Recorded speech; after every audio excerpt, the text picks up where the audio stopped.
రోమాపత్రిక పరిచయం. ఈ పత్రికలను పౌలు రాసిందెవరికి? రోమ్ నగరంలోని విశ్వాసులకు. సరే, అయితే వారంతా యూదులా, రోమీయులా? ఇద్దరు. అయితే ఎవరు ఎక్కువ మంది ఉన్నారు? వారికి వీరికి మధ్య సంబంధాలు ఎలా ఉండేవి? పాలస్తీనా ప్రాంతాలలోగా యూదా క్రైస్తవ విశ్వాసులు అన్య విశ్వాసులను చిన్నచూపు చూశారా?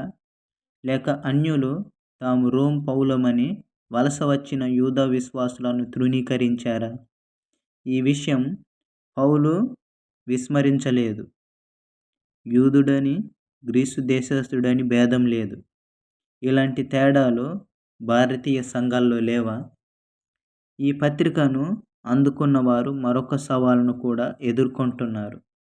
ఒక దుర్బోధ వారిలో కాలూనుతున్నది. అదేమిటంటే, రక్షణ పూర్తిగా కృపపైనే ఆధారపడింది గనుక సత్కార్యాలు చేయడం పూర్తిగా అనవసరం. నిజానికి మంచి పనులు అనేవి పూర్తి ఆధ్యాత్మిక ఎదుగుదలకు అడ్డుబండగా తయారవుతాయి. కృప ద్వారానే రక్షణ కలుగుతున్నది గనుక పాపంలోనే జీవించడం ద్వారా కృప ఇంకా విస్తరించేలా చేసుకోవచ్చుగా. కృప విస్తరించేలా పాపంలో నిలిచి ఉండొచ్చుగా.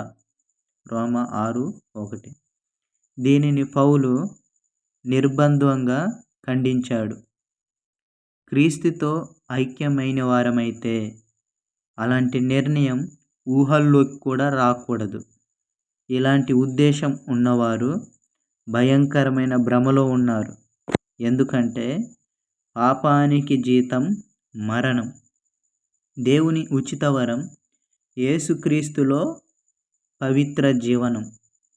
ఈ కాలంలో ఇలా వాదించేవారున్నారు.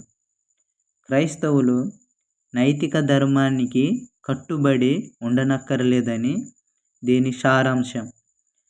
క్రీస్తును వ్యక్తిగతంగా అంగీకరిస్తే ఇక అప్పటి నుంచి దాదాపుగా తనకు ఇష్టమైన రీతిగా ఒక విశ్వాసి ప్రవర్తించవచ్చన్నమాట. క్రీస్తును నమ్ముకోవడం మన యోగ్యత, అది మనం సాధించిన ఘనకార్యమా? అది కూడా దేవుని కానుకే గదా. ఎఫెసీ 2:8-9, రోమా 6:12 నుంచి చివరి వరకు పౌలు ఈ సంగతే రాశాడు. ఎఫెసీ పత్రికలో దీన్ని పౌలు చక్కగా రాశాడు. ఎఫెసీ 2:10లో ఆయన ముందుగా ఏర్పాటు చేసిన మంచి పనులు మనం చేయాలని మనలను క్రీస్తులో సృజించాడు అంటున్నాడు. క్రైస్తవులు కృపపైనే ఆధారపడ్డారు గాని సత్క్రియలపై కాదు అని వాదించేవారు తీతు 3:5ను చూపిస్తారు. అలాంటి వారు అదే అధ్యాయం 14వ వచనం కూడా చూడాలి.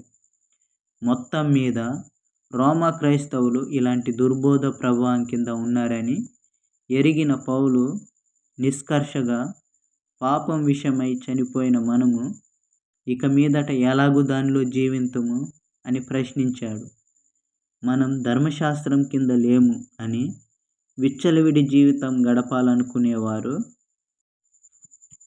రోమా 13:8-9 చదవాలి.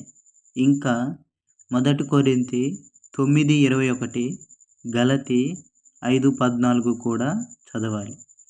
గ్రీకు, రోమ్ వేదాంతం మరణాంతర జీవితం గురించి చాలా నిరాశాజనకమైన అభిప్రాయాన్ని ఇస్తుంది. మనిషి ఈ దేహాన్ని విడిచి అంతుబట్టని నీడల్లో కలిసిపోతాడు. అతని ఉనికి సమసిపోతుంది. కొవ్వొత్తి జ్వాలను గట్టిగా ఊదితే అది ఆరిపోతుంది. జ్వాల ఎక్కడికి పోయింది? ఏమో.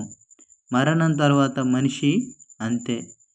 ఇలాంటి అభిప్రాయంలో ఈనాటి మానవులు ఎన్ని కోట్ల మంది ఉన్నారు? చనిపోయిన తరువాత జరిగే సంగతి అలా ఉంచి అసలు ప్రపంచం ఎటుపోతోంది? దీని భవిష్యత్తు ఏమిటి? ఈ విషయంలో కూడా రోమా పత్రిక వాటి రోమ్ క్రైస్తవులకు నేటి మనకందరికీ ఆదరణపూర్వకమైనది. ఇందులో నిరీక్షణ, ఆశాభావం ఉన్నాయి. కీర్తనలు, అపోస్తలుల కార్యములు, హెబ్రీ మరియు ముఖ్యంగా పేతురు మొదటి పత్రిక నిరీక్షణ గురించి మాట్లాడుతున్నాయి.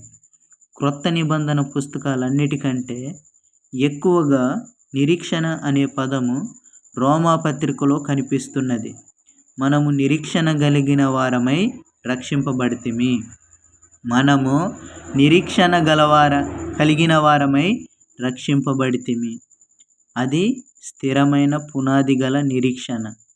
దేవుణ్ణి పౌలు నిరీక్షణ కర్త అని పిలుస్తున్నాడు. అసలు ఈ పత్రిక మొత్తంగా శుభవార్తను మానవాళికి ప్రకటిస్తున్నది.